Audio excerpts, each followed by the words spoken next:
Hello दोस्तों, स्वागत है आपका मेरे चैनल स्टडी ट्रिक में। मैं हूं आपका दोस्त ब्रजेश यादव। आज हम बात करने वाले दोस्तों कुछ भौगोलिक शब्दावलियों के बारे में जो कि परीक्षा की दृष्टि से काफ़ी महत्वपूर्ण हैं।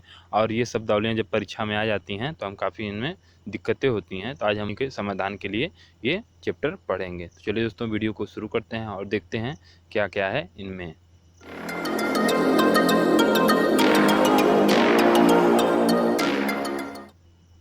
तो सबसे पहले आज हम बात करेंगे किसमें, अपक्षय के बारे में। पहला टॉपिक क्या है हमारा, अपक्षय।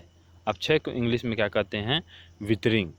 विदरिंग इसलिए इंग्लिश में मैंने इसलिए लिख दिया ताकि परीक्षा में आ जाए तो जिससे समझने में काफ़ी दिक्कत ना हो और हम सरलता से उस प्रश्नों को हल कर सकें। तो अपक्षय जैसा कि इसके नाम से ही समझ में आ रहा होगा, क्षय, किसी चीज़ की क्षय। क्षय मतलब क्षति।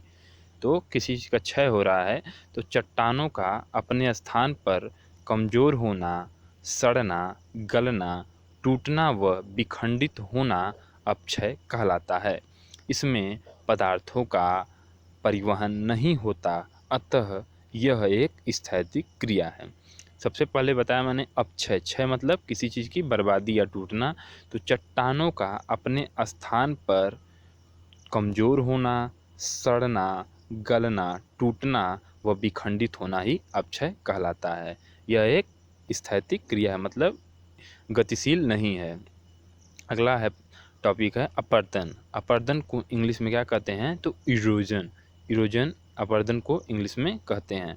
अगला है अपक्षयित पदार्थों, मतलब टूटे हुए पदार्थों या घिसे कटे पदार्थों का अन्यत्र स्थानांतरण अपरदन, मतलब बिना वजह के अन्यत्र स्थानांतरण, एक स्थान से दूसरे स्थान पर जाना ही अपरदन कहलाता है। यह एक गतिशील क्रिया है और अपक्षय क्या था, स्थैतिक क्रिया है। अपरदन में भाग लेने वाली प्रमुख क्रिया हैं अपघर्षण, सन्निघर्षण, संक्षारण और अपोहन। इन सभी के बारे में हम आगे इसी वीडियो में पढ़ेंगे कि ये क्या क्या होते हैं, सन्निघर्षण, संक्षारण और अपोहन। तो अपरदन आपने देख लिया, अपक्षयित पदार्थों या घिसे कटे पदार्थों का अन्यत्र स्थानांतरण ही अपरदन कहलाता है। अगला है अपघर्षण। अपघर्षण को इंग्लिश में क्या कहते हैं, एब्रोजन। एब्रोजन जब कोई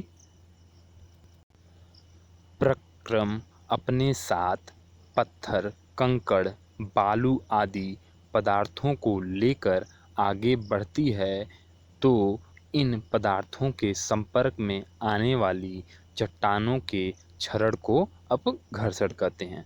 जब कोई प्रक्रम मतलब किसी कार्य में, प्रक्रम यानी कार्य में, अपने साथ कंकड़, पत्थर, प्रक्रम यानी जैसे टूट फूट का कोई भी कार्य हो, आंधी हो, तूफान हो, उसमें कंकड़, पत्थर, बालू आदि के कणों को लेकर आगे बढ़ती है तो इन पदार्थों के संपर्क में आने वाली चट्टानों के क्षरण को ही अपघर्षण कहते हैं। घर्षण यानी रगड़ खाना, रगड़ खा के किसी चीज़ को टूटना या बर्बाद होना ही क्षण कहलाता है। क्षण मतलब टूटना होता है, तो इसे ही अपघर्षण कहते हैं।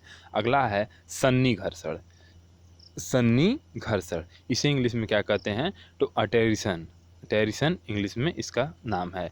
तो सन्निघर्षण किसी प्रक्रम के साथ आगे बढ़ने वाले पदार्थों के आपस में टकराकर छोटे होने की प्रक्रिया को सन्निघर्षण कहते हैं। अपघर्षण में पढ़ा कि टकरा कर टूटते हैं तो उसे अपघर्षण कहते हैं। यही वही क्रिया हो रही है, लेकिन उसी क्रिया में जब कोई चीज़ टकरा टकरा कर, कोई दो चीज़ें आपस में टकरा टकरा कर, कोई मान लीजिए मिट्टी का टुकड़ा है वो टकरा टकरा कर छोटा हो रहा है, तो इसे ही क्रिया को सन्निघर्षण करते हैं। तो इसे ही परिभाषित ऐसे किया गया है कि किसी प्रक्रम के साथ आगे बढ़ने वाले पदार्थों के आपस में टकरा कर छोटा होने की प्रक्रिया को सन्निघर्षण कहते हैं। तो समझ में आ गया होगा, उम्मीद करता हूँ। अगला है संक्षारण। संक्षारण को इंग्लिश में क्या कहते हैं, कोरिजन। कोरिजन। अगला इसमें है घुलनशील चट्टानों। घुलनशील चट्टान जैसे डोलोमाइट, चूना पत्थर, जो कि घुलनशील चट्टानों की बात हो रही है यहाँ पे। तो डोलोमाइट, चूना पत्थर आदि का जल क्रिया द्वारा घुलकर शैल क्रिया से अलग होना संक्षारण कहलाता है। जब ये पानी में घुल जाते हैं तो ये अपनी शैलों से अलग हो जाते हैं। जब ये पानी में घुलते हैं तो अपनी शैलों से अलग हो जाते हैं और इसी क्रिया को संक्षारण कहा जाता है। जब ये पानी में घुलकर अपने शैल से अलग हो जाते हैं तो इस क्रिया को क्या कहा जाता है, तो संक्षारण कहा जाता है। तो इसे फिर से देख लेते हैं। घुलनशील चट्टानों जैसे डोलोमाइट, चूना पत्थर आदि का जल क्रिया द्वारा घुलकर शैल क्रिया से अलग होना ही संक्षारण कहलाता है। अगला है अपवहन। अपवहन, अपवहन को इंग्लिश में क्या कहते हैं, तो डेलेफ्लेशन। डेलेफ्लेशन यह पवन के द्वारा शुष्क एवं अर्धशुष्क, शुष्क मतलब सूखा हुआ, अर्धशुष्क नमी वाला प्रदेशों में अवसादों की उड़ान प्रक्रिया है। यह पवन द्वारा शुष्क एवं अर्धशुष्क प्रदेशों में अवसाद, अवसाद यानी कूड़ा कचरा जिसे कहते हैं, तो इसमें धूलकण से लिया गया अवसाद यानी धूलकण से उड़ान प्रक्रिया है। इस प्रक्रिया में यानी आंधी चल रही है, इस प्रक्रिया में पवन मार्ग में पड़े शिला चूड़ को उड़ा ले जाती है। यानी आंधी की बात हो रही है कि जो रास्ते में जब भी आती है तो धूलकण लेके उड़ा ले जाती है, तो इसमें शिला चूड़ को यानी धूलकण को उड़ा ले जाती है तथा वहाँ गड्ढे डालती है। जैसे आंधी आती है तो एक स्थान से मिट्टी एक स्थान से उठकर दूसरे स्थान पे जमा होती है, तो इसे ही क्या कहते हैं, अपवहन कहते हैं। अगला है और अंतिम है परिवहन। परिवहन, अब इसका शब्द सीधे सीधे समझ में आ रहा है, ट्रांसपोर्टेशन। ट्रांसपोर्टेशन तो ट्रांसपोर्टेशन मतलब किसी एक स्थान से दूसरे स्थान ले जाना, सीधी सी बात है। तो इसे समझ लेते हैं। अपरदित चट्टानों या वर्षा द्वारा लाई गई मिट्टी, बालू, धूलकण आदि को ढोना या बहा ले जाना परिवहन कहलाता है। मतलब एक स्थान से दूसरे स्थान पर जाना ही परिवहन कहलाता है। तो इसे ही परिवहन कहते हैं। परिवहन को इंग्लिश में क्या कहते हैं, ट्रांसपोर्टेशन कहते हैं।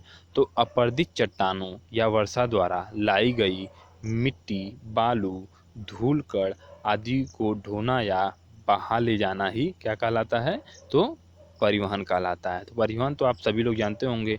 तो उम्मीद करता हूँ दोस्तों वीडियो आपको पसंद आएगी। दोस्तों वीडियो देखने के लिए आपका बहुत मस्त हूँ। लाइक, सब्सक्राइब, कमेंट करना ना भूलें।